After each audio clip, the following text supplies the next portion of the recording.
Here we are again. Recording is running. Creating service plans, because so far we've looked at just the terminology. We've seen the process when it comes to what items do we need to create a service plan. So let's look at those service plans, go a little bit more in depth about billing models, what categories we have, what fees are present. But I also want to look at, let's say, it's not new, but we have a, let's say, best practice. Since we introduced Connect in our ecosystem, we have a quotation marks new best practice on how to configure the amounts in your service plan. And I want to emphasize on that one a little bit in this training. And I will also explain to you why that is. And I'm going to do that, and I'm going to pull in a little bit of a deck from Product Lifecycle Manager. Not the entire deck, but a little bit, and specifically that bit that is, let's say, relevant for creating those service plans. So we're going to look at that PPR file, etc., etc. But first, again, and you probably know by now from the end user training that we do concepts first, then we look at the workspace, then we go and look at the process of creating a service plan. So first things first, define the concepts. Where are we in this process? Well, this is that really first step in the, well, according to the slide, the sales flow. Of course, we need a product. For me, this is, I would almost say, not part of the sales flow. The sales flow, for me at least, starts here. So that is my sales flow. This is a prerequisite. This is what we do even without having a sale already. You want that service to be there. You want that service plan to be up and running so that either people can order it by themselves or have it sold to them using assistant sales processes, using a sales manager, something like that. So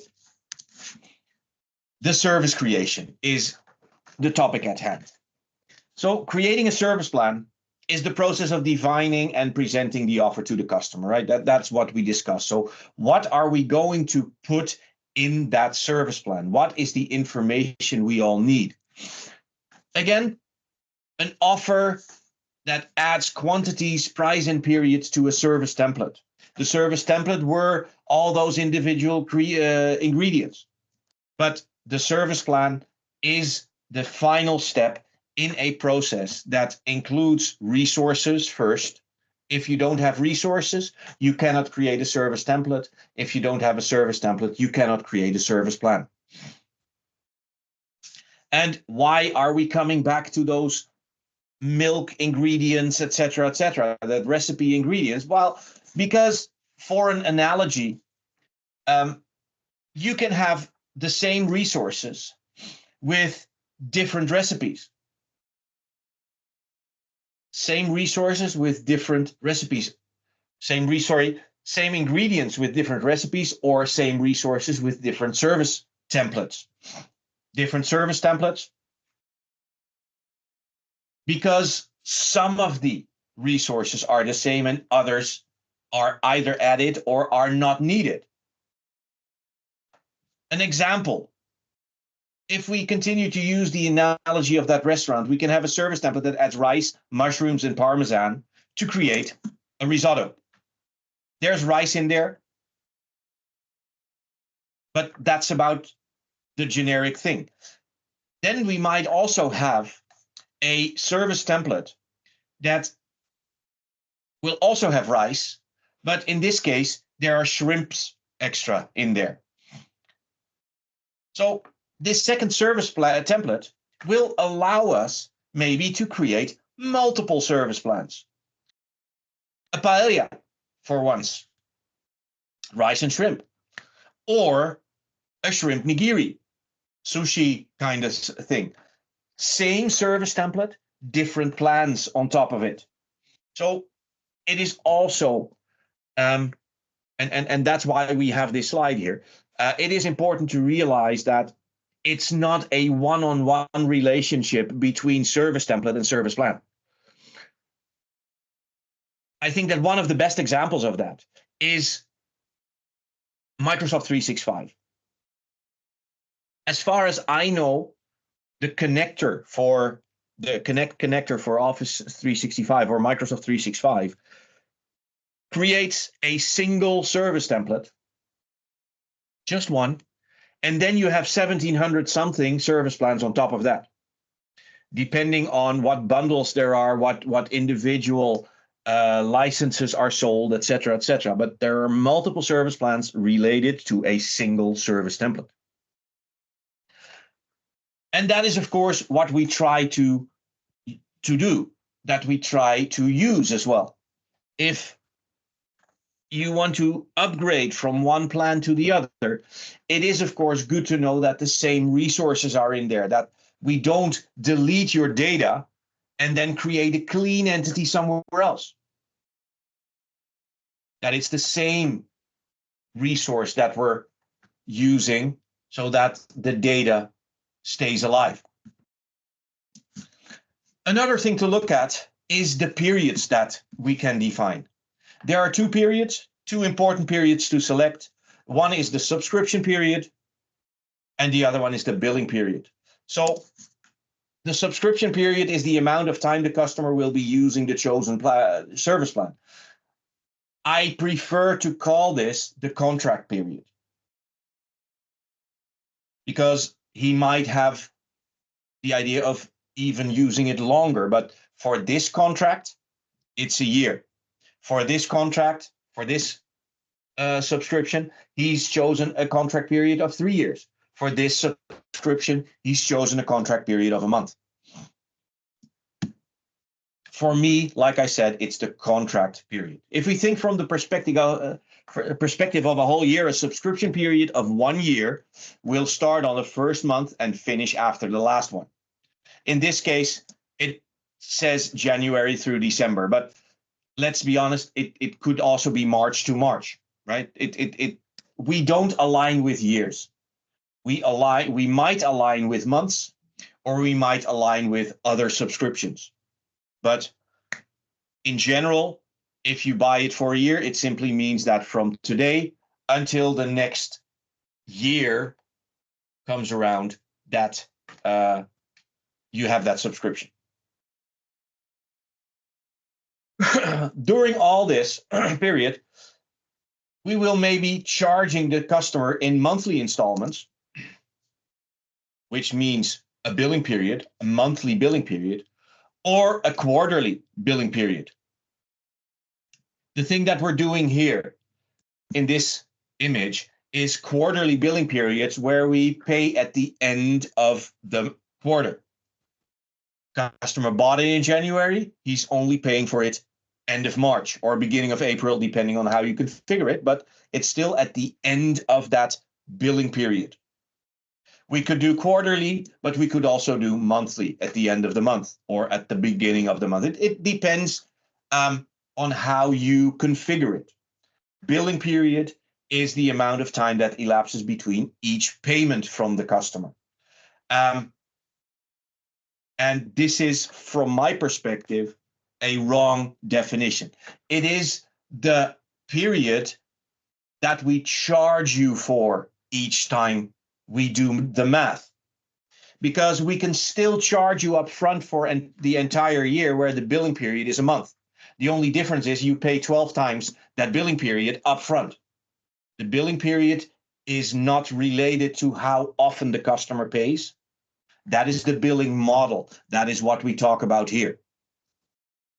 But the billing period is for the amount of time that we set, what is our, let's say, chunk of money and what does it relate to? If our billing period is 3 months, it means that the minimum amount that the customer will be able to subscribe is 3 months, but he also, the minimum amount that he pays for is those 3 months. How he pays depends on the billing model. We have 3 for at least license-based billing models. We actually have a 4th. I will come to that later. Before subscription period, I always call this the fully prepaid subscription. If I subscribe for a year, I pay the full year up front. If I subscribe for 3 years, I pay the full 3 years up front.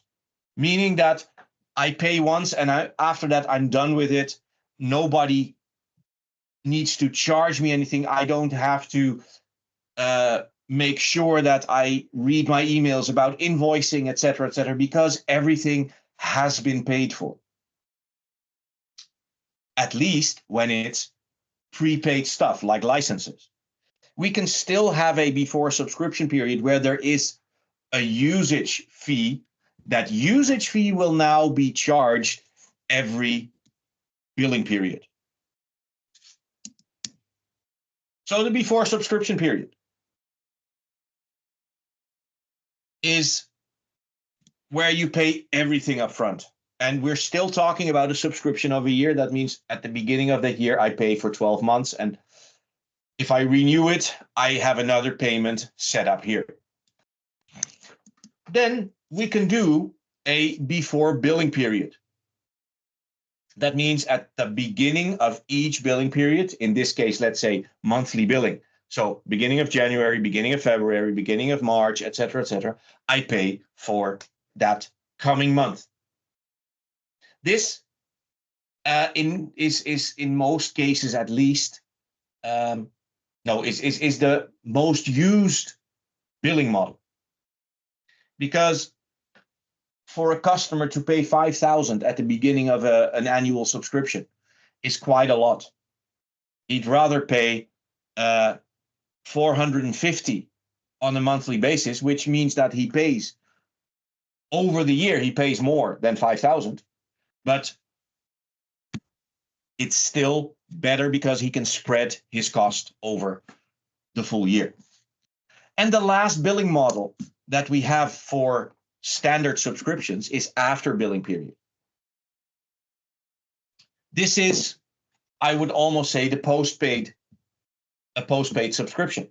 We don't do full postpaid anymore. We don't do full postpaid, of course, because you do not want a user to use your subscription for a year and then not pay, because you have ramped up the cost. You have been playing bank for your customer and have been paying his debt to the vendor. And then all of a sudden this customer does not pay. So we do that on a monthly basis only. Those are the 3 billing models. Each have their pros and each have their cons, of course. What we're talking about in these cases is, when does the system generate the invoice? Whether it's with fixed fees, license fees, for instance, or also whether it is with pay-as-you-go fees.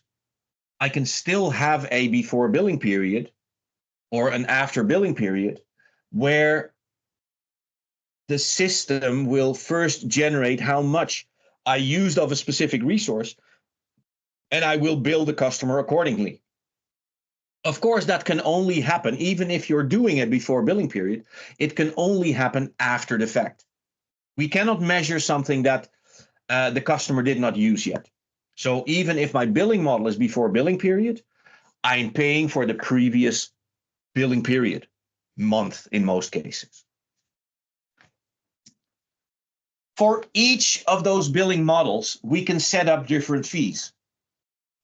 Different fees for the service plan itself. So for, I would almost say, the box that the customer buys. but also for what is in that box individually. Those fees are a setup fee. That is at the beginning in the sales order. That could be an administrative fee, for instance, for the customer, or where the customer pays for you to onboard him. Just onboarding the customer on the platform is where you pay a setup fee, could charge a setup fee for. Then we have the recurring fee. That is the license fee on a monthly basis, let's say. And of course, eventually you could also charge for the fact that the customer renews. This is not the recurring fee for the next subscription. This is for the fact that the customer presses the button renew, or that for the fact that the system decides to automatically renew the subscription. So these two are getting more and more uncommon, where this one is, of course, more and more common, because that is what people want for subscriptions, right? There are more fees available.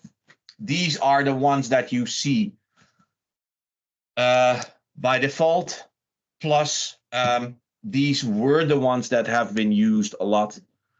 Nowadays, like I said, the recurring fee is the most common one. These fees can be set, as I said, at service plan level. You pay for the box that you're buying, even though that box might be empty. But for each resource, license, add-on, etc., you can charge these fees as well. So if you add 2 more licenses to it, you pay twice the recurring fee for that license on a monthly basis. And looking at our new best practice that I introduced earlier, this is what we're doing nowadays. We're going to charge you for the resource. We're not going to charge you for the box. When you come into the store, you can grab whatever box you want. The box is free. You're going to pay for everything that you put in the box. I see a hand up. Ana Paula, tell me. Of course, it's me. Hello. Did you have any doubt it was me? No. I was wondering when you would ask your first question. Yeah, no, it's just that so far it's easy peasy. Maybe now I would just like to contest your concept about only charging the resources. And I'll tell you why. There are some situations that when I want to give, like, okay, if you buy our subscription with us, we will have a 10% discount on the first license. You know what I mean?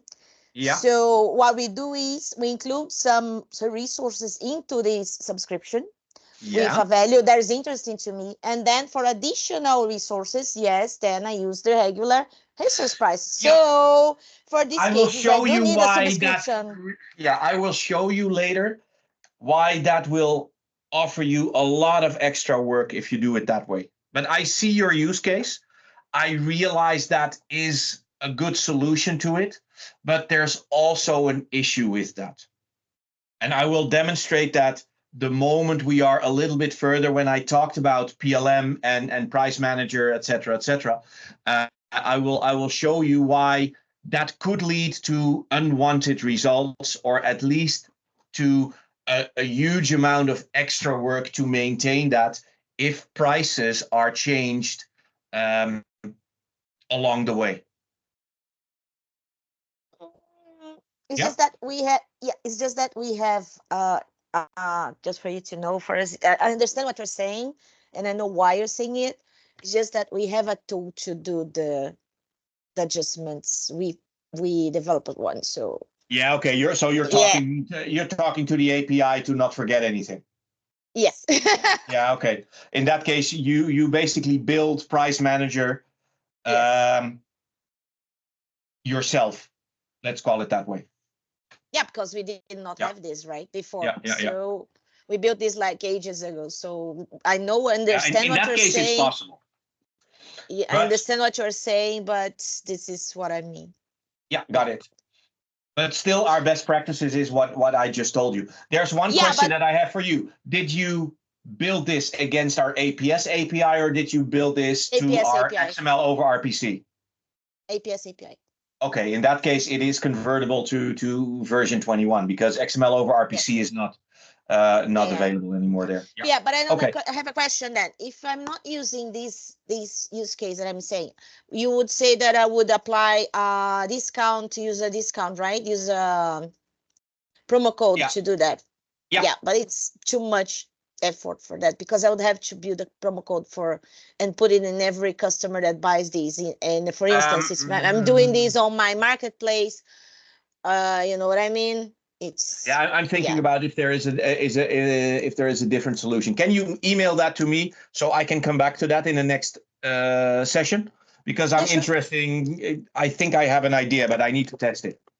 Okay, cool. Perfect. Thank you. Thank you. When we're talking about those fees, a key thing to look at is, of course, now categories, because our products can be categorized in two ways. And the first category that we use, this is a mandatory categorization. And you also see the last line there, a service plan can only have one plan category, because a plan category is used for taxation only. It's not used to group plans somewhere in a marketplace. It's just used for calculating the taxes inside the platform. So for these products, you pay 20% taxes. For these products, you pay 10% taxes. That's what a plan category is. A plan category is also a mandatory setting for a service plan. There we go. Let me go to my environment, hoping that I'm still logged in. I was afraid that would happen.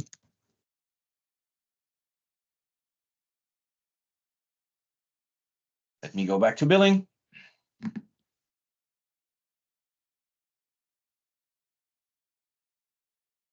Plan category. If I open any plan, let's take that one. Here we have the plan category. If I manually would create a new service plan,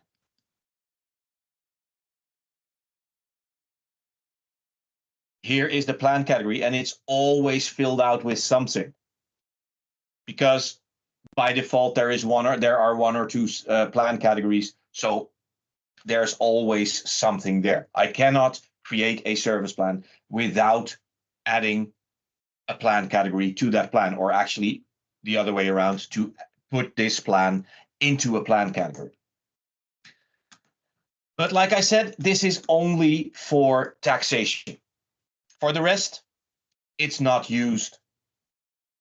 The other category are the sales categories, and the sales categories are used to position plans in a marketplace.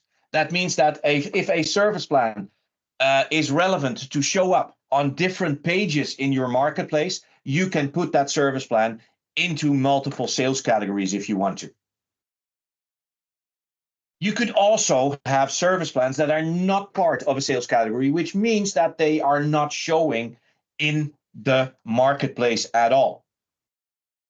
Anything that is not in a sales category is not shown in a marketplace. That means that to order that one, or to sell that one, I actually say, you have to do that from within the classic panel as a sales agent.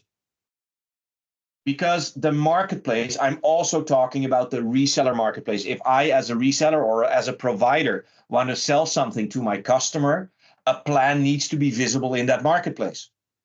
Marketplace means sales category.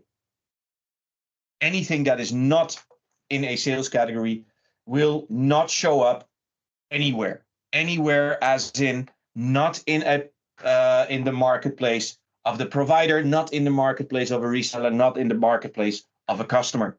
It will only show up in the classic panel so that you can sell there. And there is an issue there, because if you create your plans using Product Lifecycle Manager, those plans are only sellable by UX1, which means through either the provider or reseller or customer marketplace. So there is something that we, CloudBlue, need to fix, so that either we show plans in a provider marketplace or in a reseller marketplace without them being in a sales category. Otherwise, I cannot sell those plans. Or we have to somehow work around the fact that PLM-based service plans should be able to sell in the classic panel. So we're working on that. Having said that, what questions do you have so far?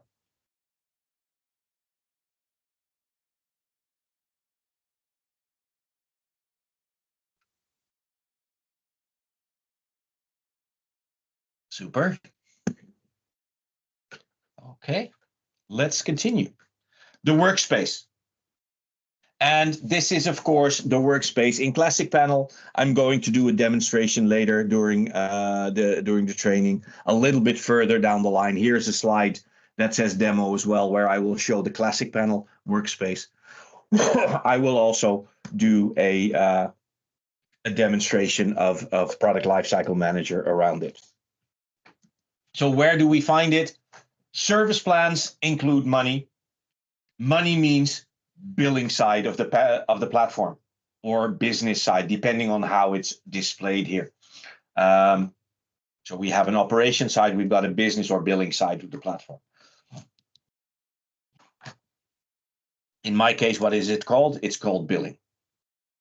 I've got another platform where it's replaced by business, so that's why I always verify.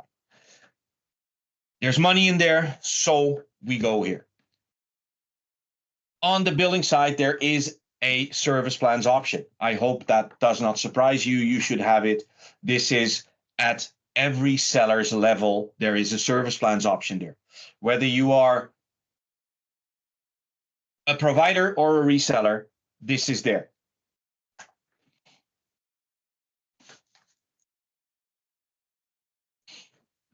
Then what we have is, of course, let me go to the slide deck again. We've got our service plans. What we find there are a couple of tabs where you see service plans itself. You see the plan categories, the sales category, so the two categories that we just discussed. And you see the service templates there. The service templates contain two sets of service templates. Service templates that have been created in operations, with those resources in it, with the ingredients, right? And there are a few use cases where you would create a service template in billing. And the key reason for that is when you want to onboard resellers. We have a mechanism called the reseller branding template, then we have a reseller template, and then we have a reseller plan. That reseller template you create in billing. That reseller template is, let's say, responsible for the toggle in the database where a customer is, let's say, upgraded to a reseller. Because as you probably know, there is no button in the platform wherever that says, hey, I want to create a new reseller. What you do is you create a new customer, and we're going to talk about that on the last day. I've got a whole module about reseller management. But in short, you create a customer and then upgrade him. Upgrade him to a customer plus, which is called a reseller in our platform. Why do we do it that way? Because a reseller is still a customer. He is our customer. The only thing is he's buying wholesale. He's not buying retail. His customers are buying retail from him. He buys wholesale from us as a distributor, as a provider. So those templates are created in billing. And if you go to that service templates tab, you will see the service names here. in this column where we have operations management, operations automation, those are our technical subscribable service templates. A customer can buy something like that, or a reseller gets his branding from there. Then we've got domains management. Domain management, we can still sell DNS domains. We have still have that integration, which means that of course you need to have a certain you have to have a service plan, and a service plan requires a service template. And a service template for domains is just is nothing technical. That sounds weird, but it's just a financial transaction. You pay a DNS provider or whatever to be able to say, hey, this domain is now mine. They handle everything, but there's nothing technical to provision. Everything happens on their side.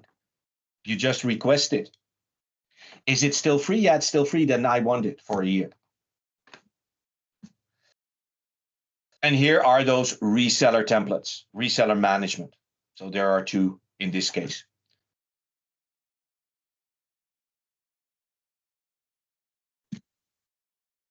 Of course, you can add existing or clone, add new ones or clone existing ones, or delete existing ones if there is no subscription to them.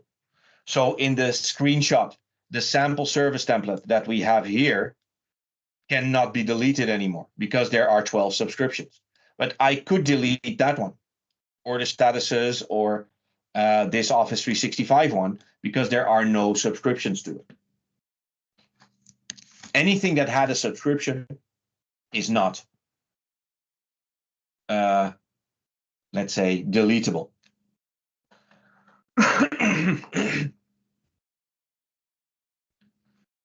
Why would you clone an existing one, for instance, to change, because it's the same object, but you want to change the billing model? The billing model from, let's say, Office 365 Enterprise E1. We have that one in a monthly version, and we have that one in an annual version. And I don't mean monthly payments for an annual subscription. We have a before subscription period model, meaning you buy it for a year and you pay the full year upfront. And we have it for you buy it for a year and you pay on a monthly basis upfront. So those are two plans because the billing model is different. For the rest, it's probably the same plan. So what you want to do is, of course, not build that plan twice. So you can clone the existing one. You create it once and then change one or two things. If you click a plan, you go into its details.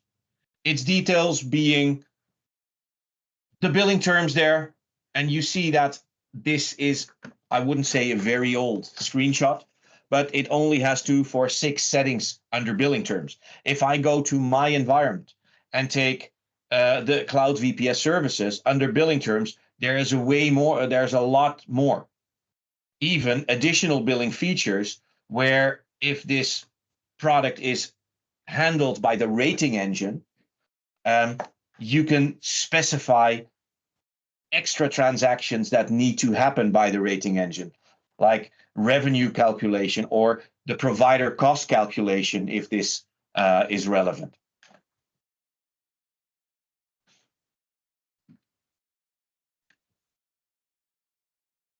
Plus, there are more tabs. Subscription periods. How long can customers subscribe to this? Is it monthly only? Does it have only one subscription period? Or is this a, let's say, monthly paid plan where you can subscribe for a month, for a year, or for 3 years? The billing model is the same, charge before billing period. The billing period is monthly, but the subscription period, you will find 3 options there: monthly payments, annual subscription, or triannual subscription.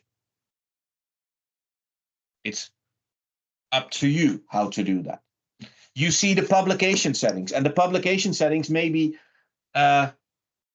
maybe contains the least information, but it also contains the most important information.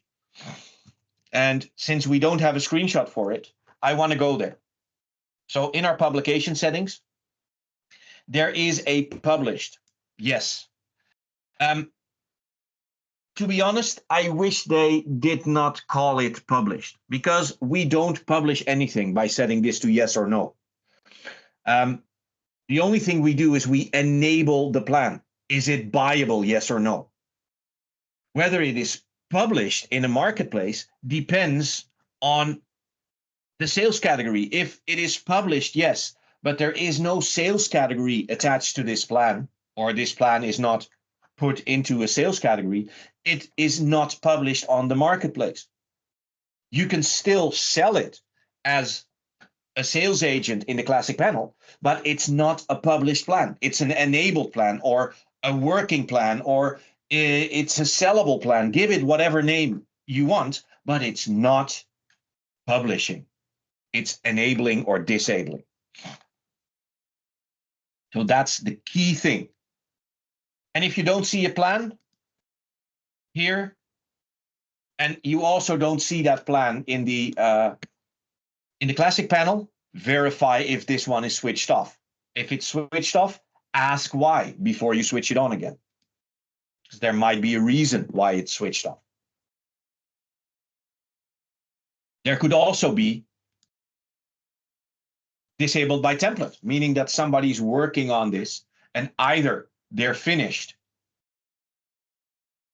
and they forgot to enable the template again, or they're still working on it. So verify before you go through those steps. This is also where you can add this plan to more sales categories, which makes it show up on more pages in your marketplace. What more do we have? We see the subscriptions. What type of subscriptions are they? And from when to when do they work?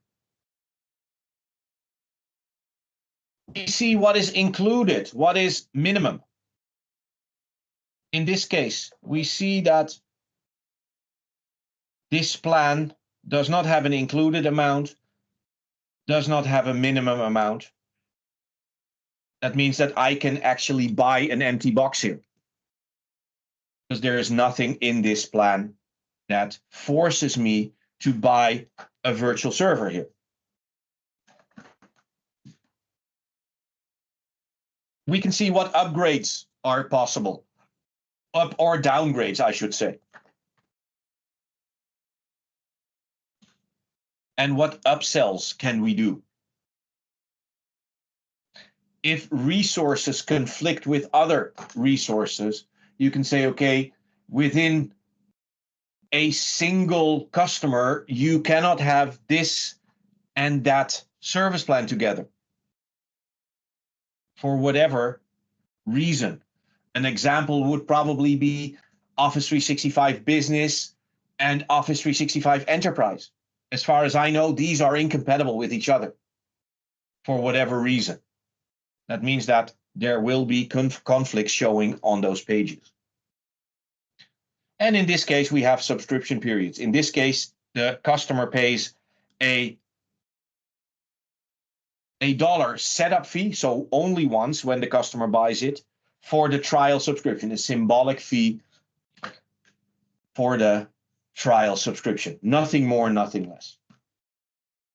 That is where you can find those fees. This is for, let's say, the subscription period prices are for the box, and what I see here is for the content of that box. So if the customer would have bought this subscription as a trial for 1 month, and during that order he included one virtual server, the customer would have paid $2. One for the setup fee of the box, and one for the actual resource that goes in the box for the first month. That's how this product is set up.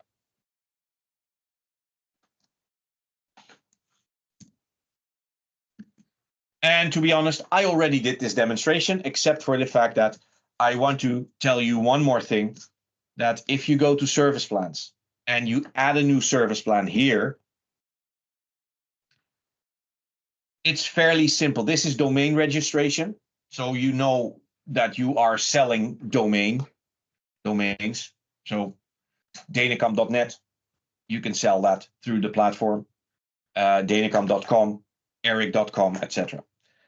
This is for shared hosting. This one is probably sooner or later going to disappear, because for us, shared hosting is websites. And we hardly do any websites anymore with the platform. We do cloud services, software as a service, backup as a service, etc., etc. So shared hosting is going to disappear probably pretty soon. So anything else is what we call a generic service plan, anything that is not domains. And here we just feed the information, follow the 5 steps, and you're there. What is the name of the plan, and based on what service template are we building it? What plan category does it need to be? Which are the service terms? And then the 2 descriptions that show up in the in your marketplace to, let's say, market this product. And for the rest, we have our 3 billing models that we covered, and there is a 4th one. As I introduced already when we were talking about those 3, there is a 4th one. Use external rating. This is initially, we created this for Azure, because at some point Azure was able to give us not just how much of a specific resource a customer used, but actually the price that the customer needs to pay. And that was more, let's say, more accurate than we were. So we decided, if Azure can do that, let's stay out of that, and let's step out of the way and let Azure tell the billing engine how much the customer needs to pay. And whether that is cost rated, where we add our markup, or whether that is price rated, where we subtract our profit margin from our side, depends on the deal you have with that specific vendor and how the vendor presents those prices. This is one of those things, if you were in the Connect for Developers training, when we looked at pay-as-you-go, there were a couple of options there. It was quantity rated, you could do price rated, you could do cost rated, and you could also do tier rated. Tier rated simply means that through Connect, the vendor notifies the distributor, the end customer pays this, the first level reseller, the first tier, tier 1 in Connect terms, pays this much, tier 2 pays that much, tier 3 pays that much. So there is no math done by commerce anymore. Just the vendor does the math and hands over those prices to you. That is where the external rating comes in, which also means that resource pricing is not relevant anymore. Box pricing might not be relevant anymore. We can set the recurring prices per billing period or per month. In this scenario, billing period monthly, it is of course the same. However, it starts changing if we do quarterly, because now I have to calculate the price that the customer needs to pay for 3 months instead of on a monthly basis. If I do this, I feed the prices for monthly, and the system will charge the customer 3 times that much quarterly. Tell me, Ana Paula.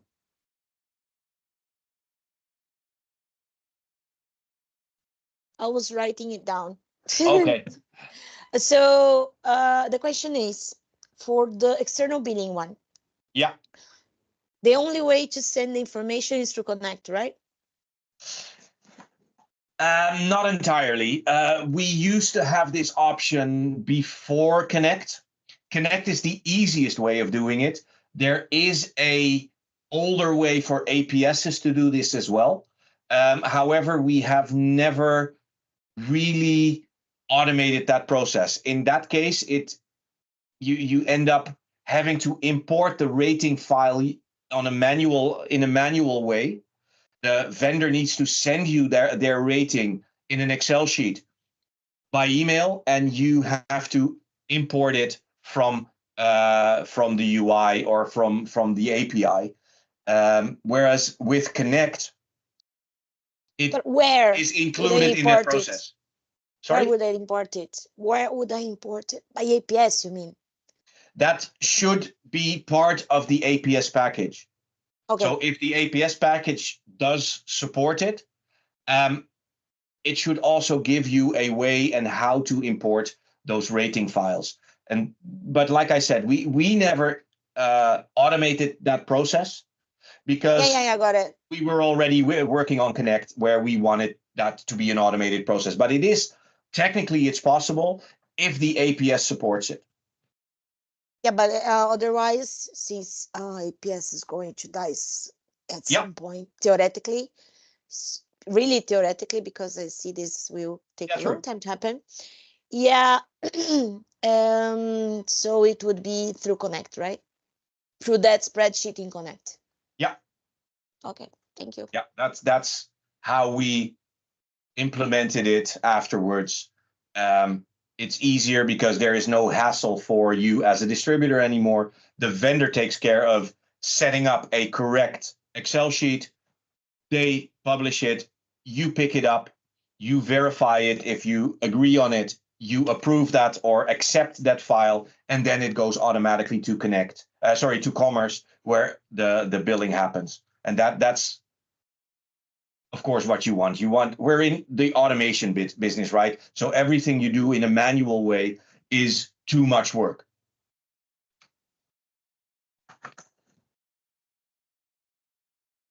Auto renewal, 2 options: last statement day or before expiration. Before expiration is clear. If the customer subscription ends on, let's say, the 30th of April, we can specify how many days before that 30th of April we want to run a renewal order.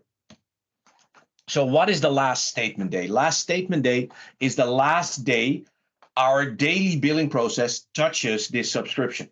So if, let's say, this customer's billing cycle is on the 2nd of the month, the last statement day of a subscription that ends on the 30th of April is the 2nd of April already. That means that the 2nd of April, the renewal order has been processed already if we do it this way.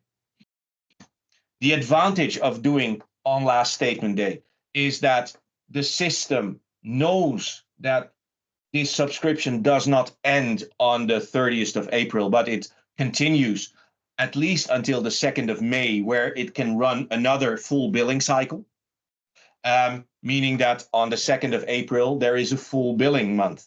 Otherwise, you get, if let's say, the 2nd, you have your billing cycle, and you do 3 days before expiration, the last billing cycle of this subscription will be a billing cycle for the 2nd of April until the 30th of April. And then 3 days before that, we renew the subscription, which is an order where there might be cost involved. And then on the 30th, there is a small billing event where the customer pays the rest of the month. And the rest of the month is the 30th, the 1st, and the 2nd, because on the 2nd, the next cycle starts, which is always hard to explain. So our advice would be put it on the last statement day. There are some rating engine things there if needed, and we can do listing priorities, etc. So this is where you create your new plan in the classic panel. Tell me, Guillermo. Yes, what happened if don't activate the rating engine in the plan? What's a new? If you don't activate the rating engine in the plan, billing has from the past its own rating engine. only that rating engine does not support the more difficult scenarios like we have now with Office 365 or with Microsoft, let's say, where we have those downsize policies and cancellation policies that say, hey, you cannot cancel unless it's within 7 days of you purchasing it. That is something that only the rating engine can do. But from a rating perspective, from a calculation perspective, billing still has its own engine to calculate prices, etc., etc. Does that answer your question? Yes. Okay. Good. If something happened in Microsoft, deactivate the rating engine.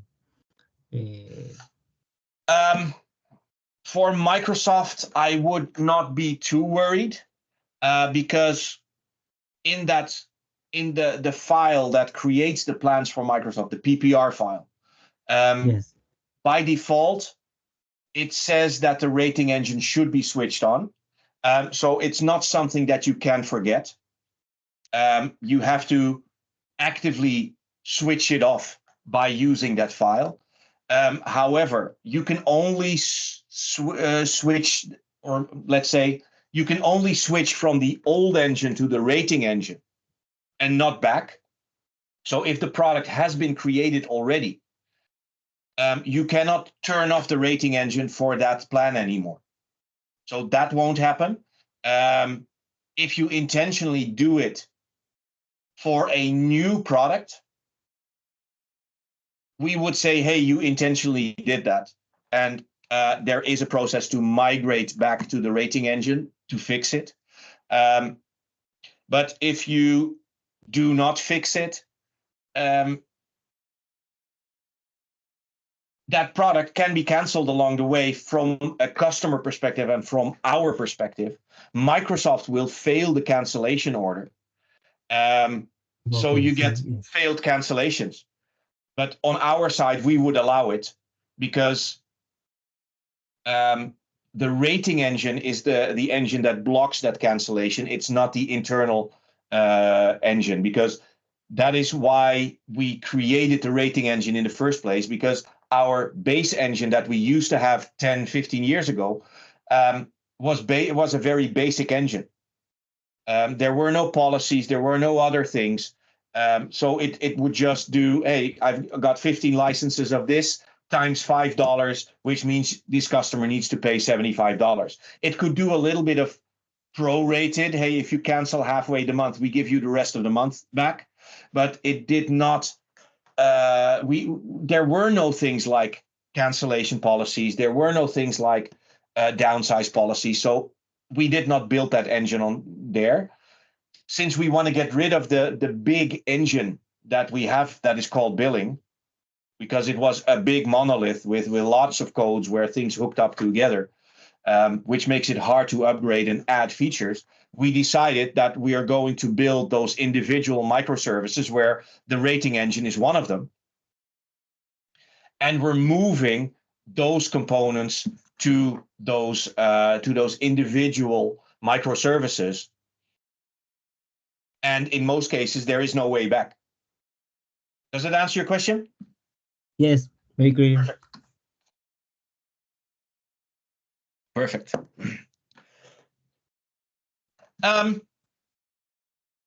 We had the question part, so let's go to service plan creation process. What are the steps to take? Well, of course, and we completely step over that at this point. First of all, you need the resources. Second, you need the service template. Those steps are not on the slide that I'm going to show you. But let's be honest, that is the first thing you need to have. How do you get that information? How do you get those objects? By connecting the platform to a product. The old way was the Connect extension. The Connect extension created, the moment I imported a product using the Connect extension, it imported the resources, or actually created the resources. It created the service template. I didn't have to do anything for that. And then we would come to this process. That is if you use the Connect extension. The Connect extension is going to be phased out.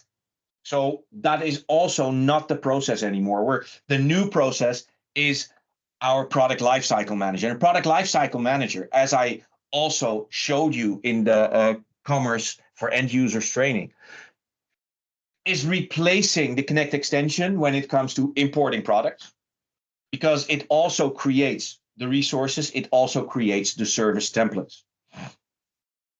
The advantage of the product lifecycle manager is two ways. The first one is it also enables you to automate the creation of service plans by using that PPR file that I'm going to show you probably after the next break. And that's the first thing. The second thing is that since we are getting rid of Dummygate, it replaces the capability of Dummygate. And Dummygate allowed you to create products that you could sell through the marketplace that do not have anything provisionable behind it. So they are dummy products, hence the name, right?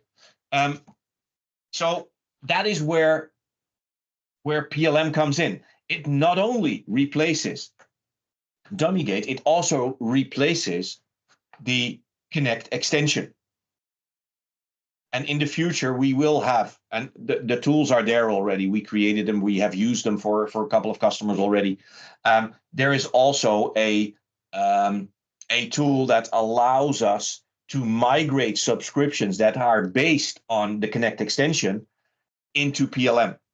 Why is that necessary? Because PLM has its own database in the background that also keeps track of certain subscriptions, certain resources, et cetera, whereas the Connect extension stored everything in the billing database and the operations database only.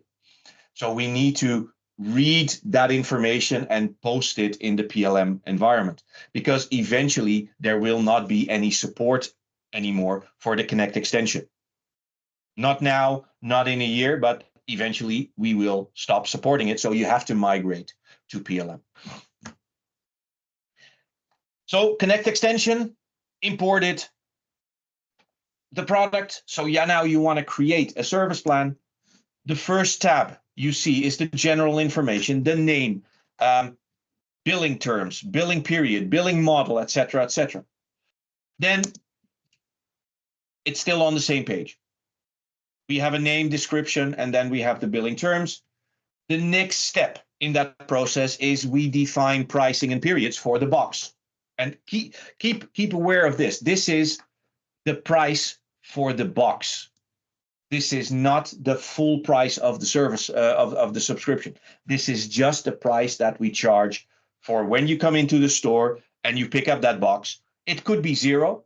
It could be that, like Ana Paula said, you have a reason to set a price for the box because when they pick up the box, there's already something in it.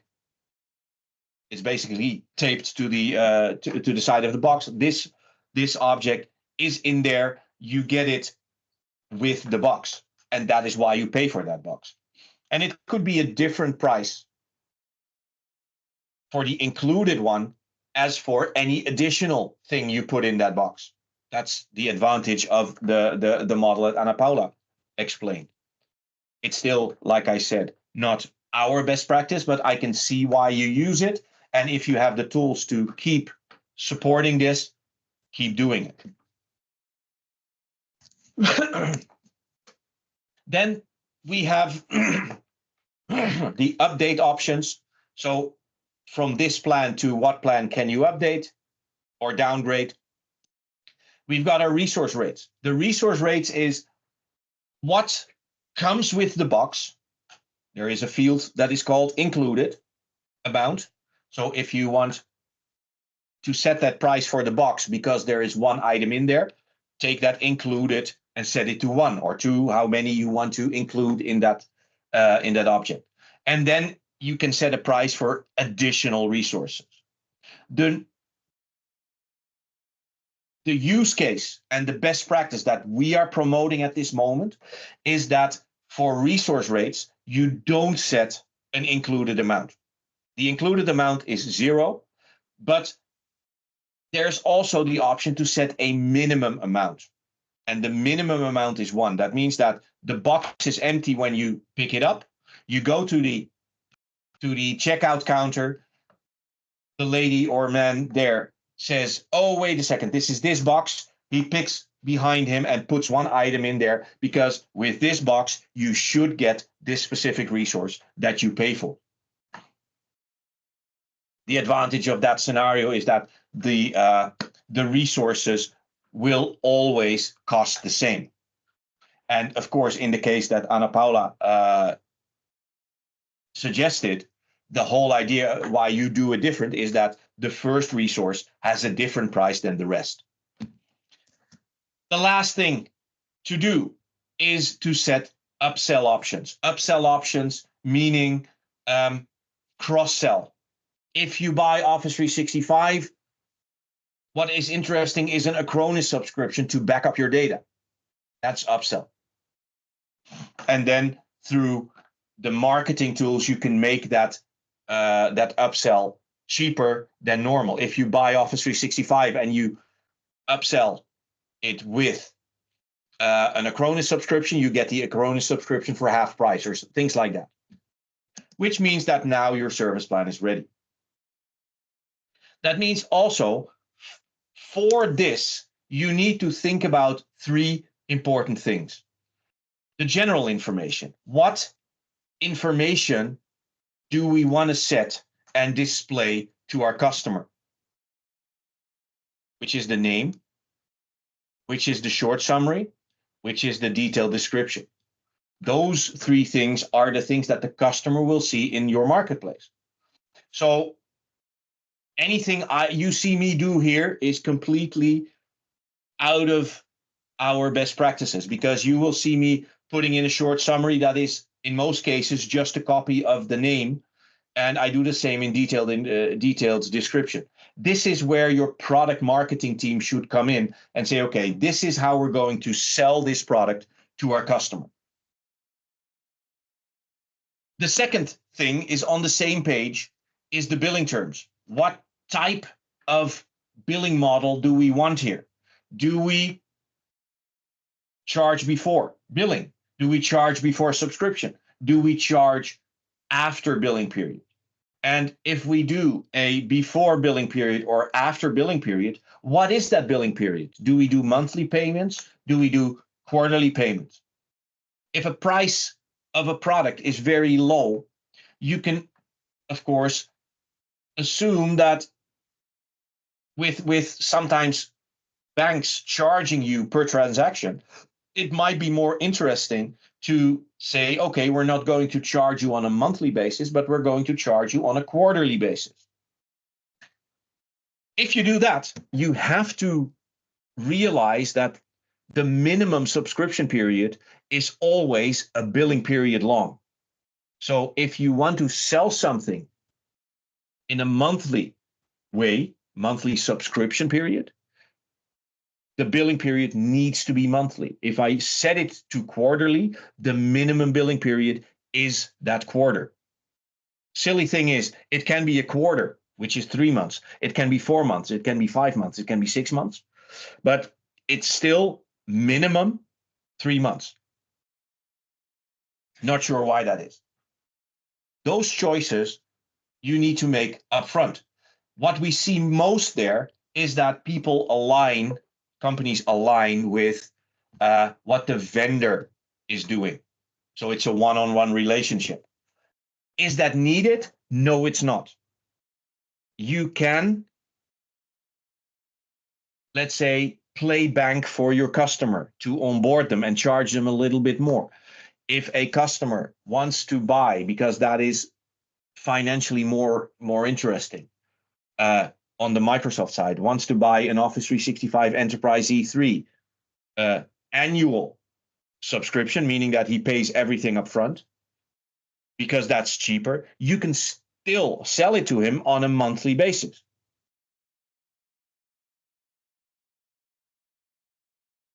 Not sure if it's the recommended thing to do, but it's a technical possibility, right? It simply means that you pay upfront to Microsoft, and then you charge, let's say, $1 a month extra, so that the customer, because the customer pays on a monthly basis, and you add a surcharge for that. It's technically possible. And then, of course, how does your item look?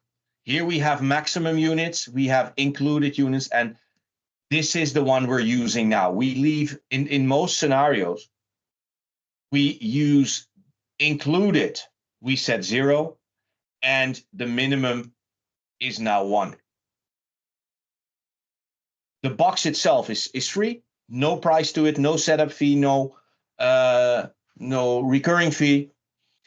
When the customer buys this plan, the minimum one will force this resource into his subscription and will charge a recurring fee for that specific resource onto the bill of that customer. That is our current best practice. So what questions do you have so far?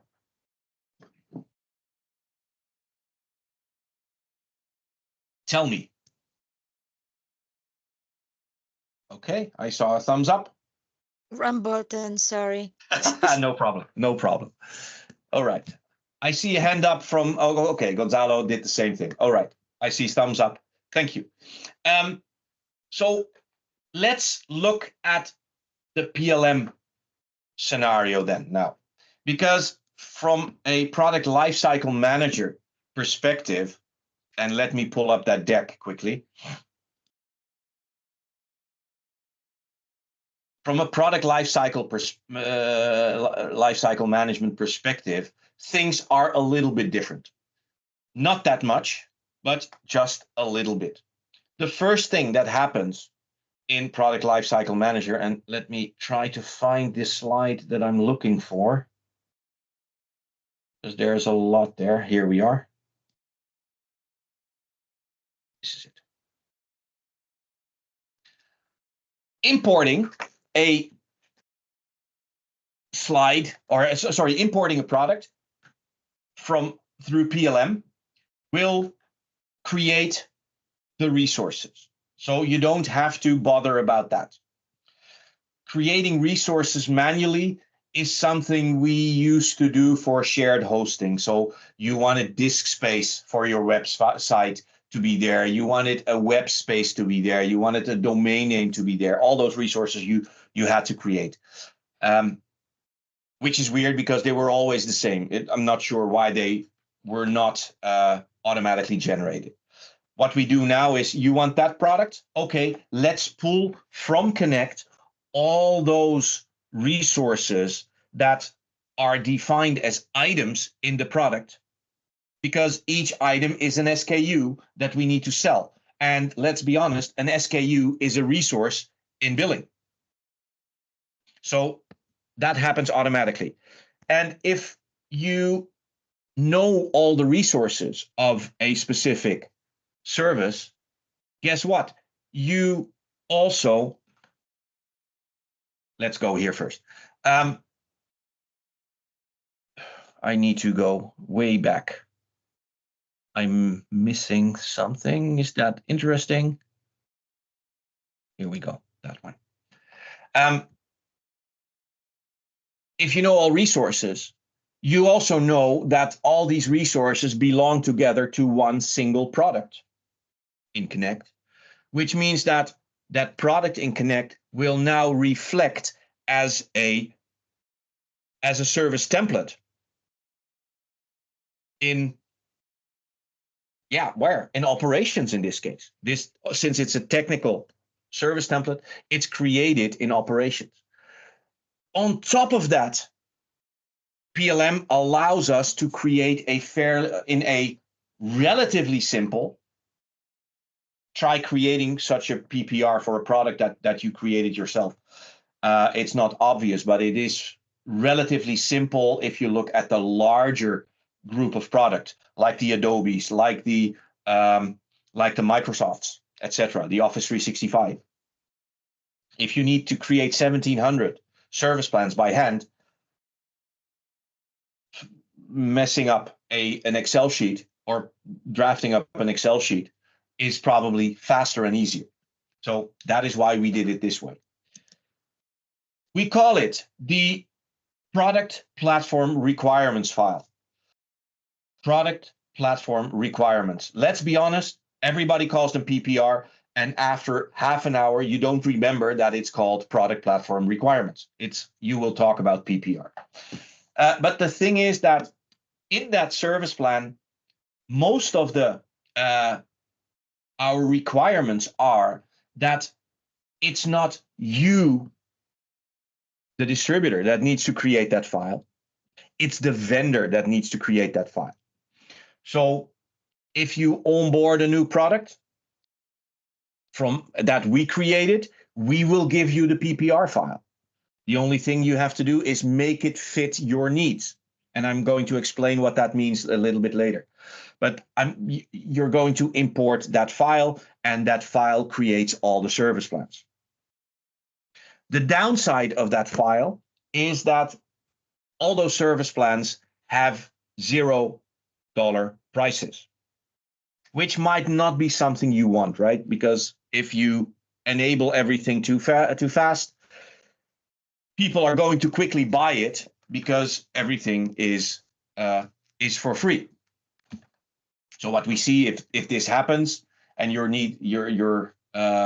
busy setting price, creating new products, Microsoft added SKUs or whatever reason, or you just onboarded a new product, we see that people disable their end customer marketplace.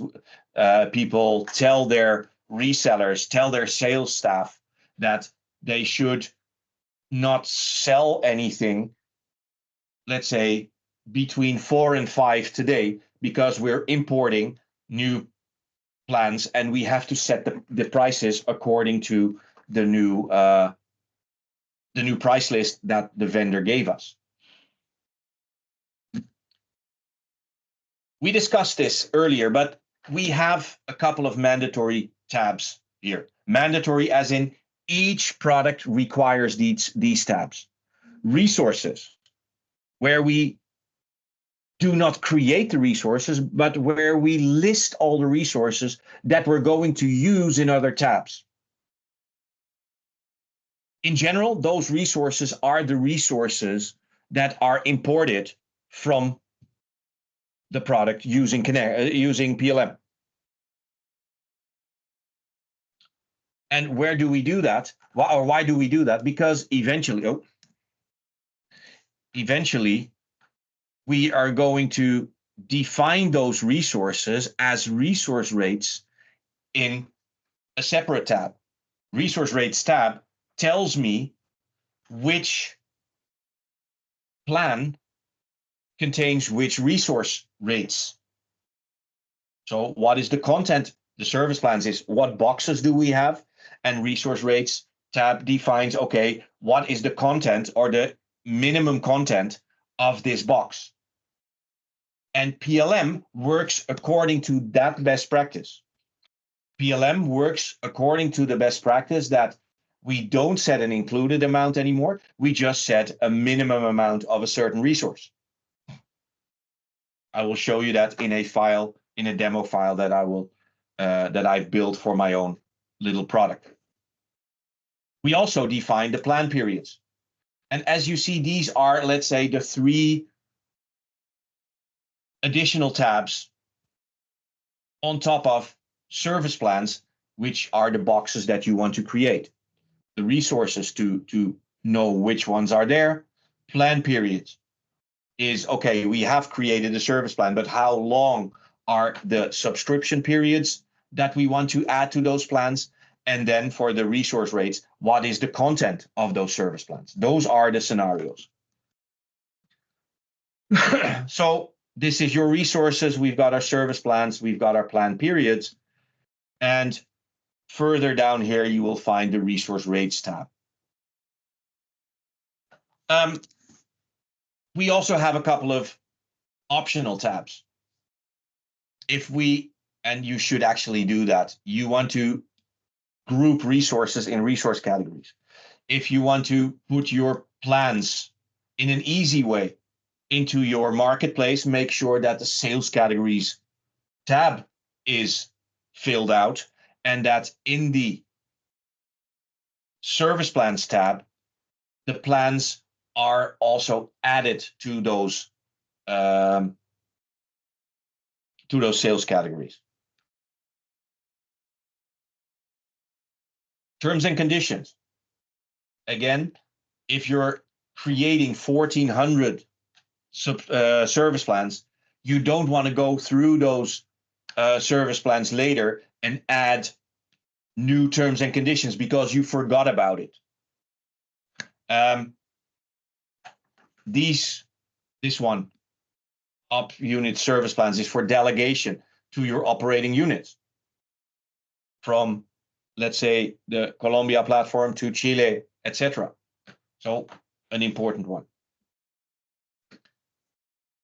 And of course, if you have some kind of cancellation policy or a downsize policy, you can start using these as well.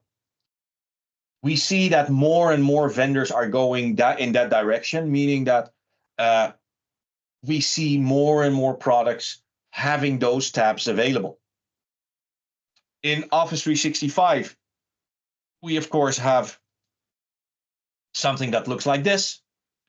This is the first iteration of it. Microsoft really decided that initially it was a good idea to allow customers to only 3 days testing of a subscription, and after that they could not cancel.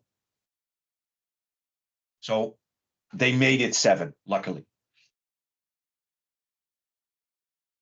And this is the question that was just asked before. In the service plans tab, there is that setting that says process by rating engine. This is set up by the vendor. If you go in and actually change it to false, as I said, we consider that not accidental because we or the vendor gave you the correct settings. You decide to switch it to false, and now cancellation policies don't work, downsize policies don't work, and maybe other things don't work. At that point, we would probably say we can assist you in migrating them to the rating engine because we have the tools for that. But for the rest, you're on your own because you actively broke the system. I saw a hand up. Is that still there? Yes, it is. It's me. Tell me. Hello. Let's say, because rating engine does not do only this kind of subset, but also sets the price and puts the price in the bill order, right? Yeah. So if I set this off, even though I have a price for a reserved resource, is it to still be charged, right? Yeah. We still have our internal engine, the old billing engine that we had before we created the rating engine microservice. So billing will still happen, but additional things.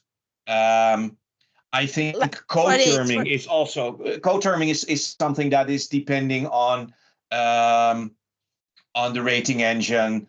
The policies that we discussed, the downsize and cancellation policies, are things that are relying on the rating engine to handle the subscription. But when it comes to just bill the customer, our old engine will do the trick. Yeah, absolutely. No, okay. No, just to understand. Thank you. Yeah, you're welcome. So your service plans, what more do we have? Let me pull up my sample application. Here we have it. It's another Excel sheet. Here we have a product. Let me go here and display the product. You should be able to understand most of that. I go to products. No, I go to my vendor, making it easier. I'm going to manage services. This is a simple application that I built, demo, and I've got two items in there. Standard services.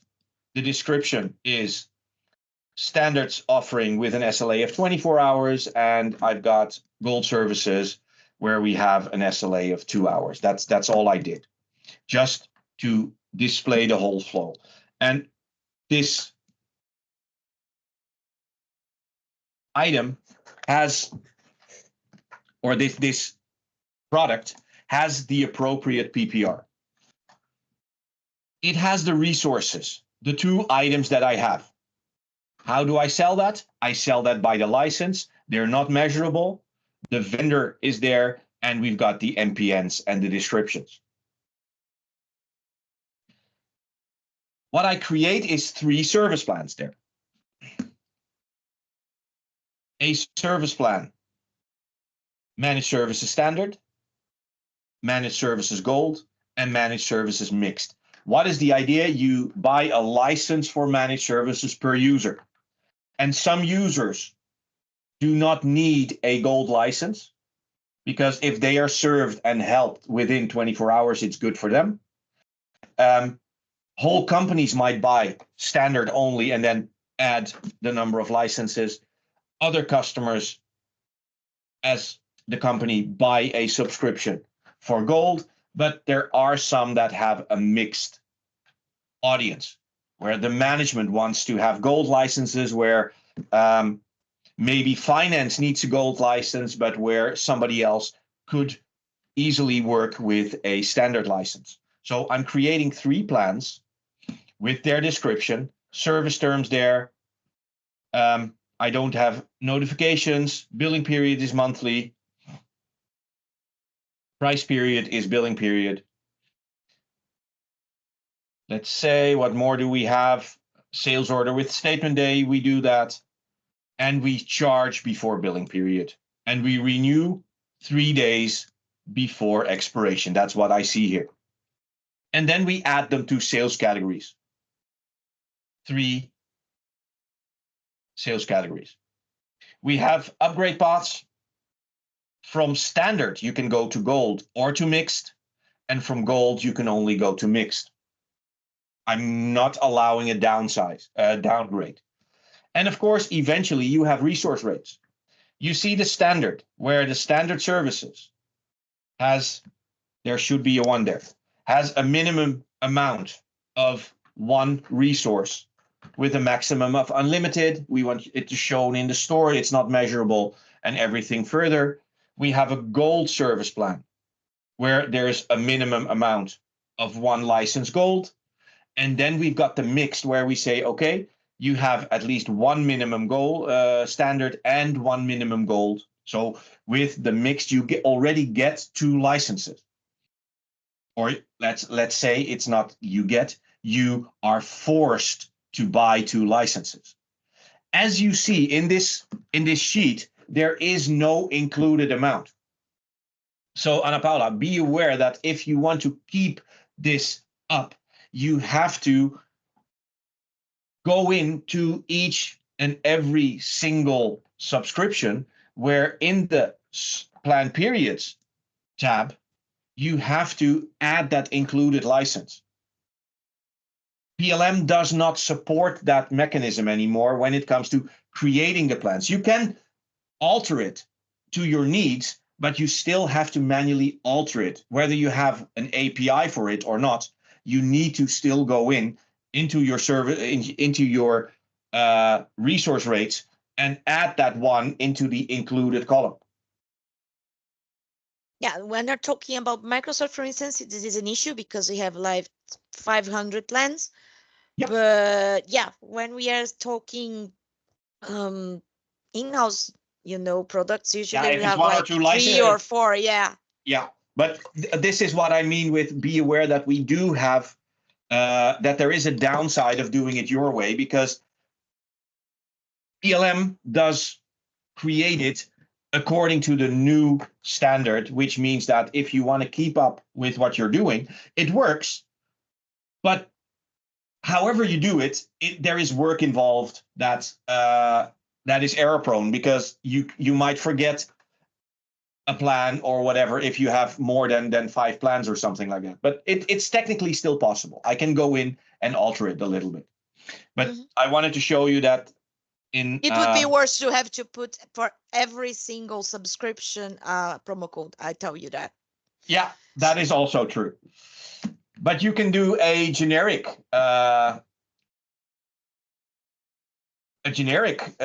what's it called? A generic promotion. You don't need promo codes for that.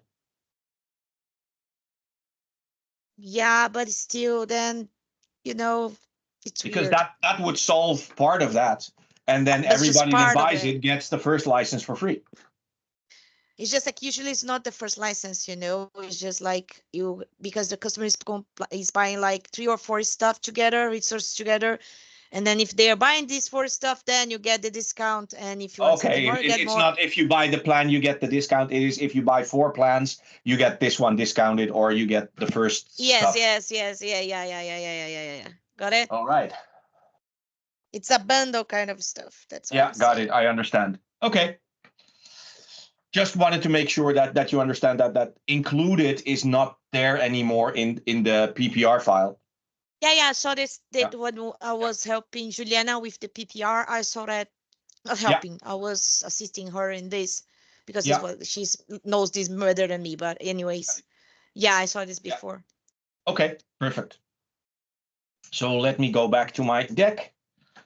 And I think that's a key thing. What we do here is we create an amount of scenarios where most of this, in a lot of cases, can be just copied and then imported automatically.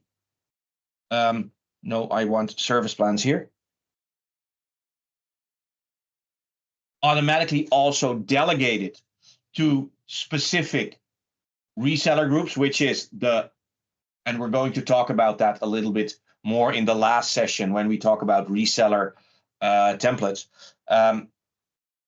Assigning those plans to specific reseller templates so that those resellers will automatically also get access to these plans. That's the additional upside from using the PPR.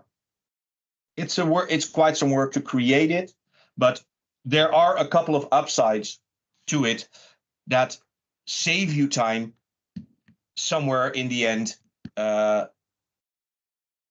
the line. That was my story about creating service plans. I know I haven't done the entire PLM session, but I wanted to show you how PLM is going to replace the manual process. That doesn't mean that you cannot use the manual process anymore. I can still go into, where is it? I'm coming to your question in a second, Ana Paula. I can still generate stuff that has been added by PLM, at least at provider level, because at provider level, I will see the service templates that have been imported from my PLM. And that means that I can go in technically to create a service plan that has been that will be based, I should say, that will be based on a template that has been created by PLM. I don't need to use the PPR file, but if you want to create more than, let's say, 5 plans, the PPR file probably is easier and faster. Not just for creating the plan, but for the whole process. You create plans at provider level or at reseller level, and you want to delegate them down into your operating unit infrastructure or hierarchy, and they want to delegate them to their sub resellers in one go. The PPR file is your friend. Tell me, Ana Paula. quick question. Is any service template from OA available to be using the PPR? No. No, the Only thing is connect that once. the PPR, and that's why I said there is a difference between the Connect extension and PLM. PLM has its own database of products that are imported through PLM itself. That means that if I feed the PPR file to PLM, PLM looks at its own database and says, hey, I don't know this product. I don't know these resources. So it will throw an error. So if but for let's say for POM products that I created in the screen, that works, right? Yeah, I can use because PPR. Yeah, PLM not only has its own reference guide, its own database, but it also creates the service templates in operations. So that part works. No, I'm saying, let's say yeah. I created a product in PLM. I can use PPR to create plans for these products, right? Yeah. Yeah. I'm asking this because I have some subscriptions, sorry, some products that has like 100 resources. It's one plan, but it's 100 resources. So you know what I mean? PPR could be useful for that one because of the resources and not the plan. Yeah. Yeah. But Okay, the PLM needs to know about those resources. So if you have created that plan or that product in Connect and you have imported it using the Connect extension, the one that normally would be here at the bottom, PLM doesn't know about it, so you cannot use the PPR file for it. No, I'm talking about those products that you create on POM screen. Connect. You know what I mean? Yeah. The in-house product, you mean? The ones anything that you create that comes from in the portfolio menu. In the portfolio menu, in the new user, new panel. Yeah, that is the It's also PLM in-house. That is the PLM in-house products. Yeah. Yeah. Those will work as well. Yeah, absolutely. PLM in-house products. Thank you for the name of those. I've never knew the name of those. I was just using PLM in-house products. Okay. Okay. Are there more questions? If not, let's take a break until 5 minutes past the hour, and then we will start the last part of this session. Let me stop the recording.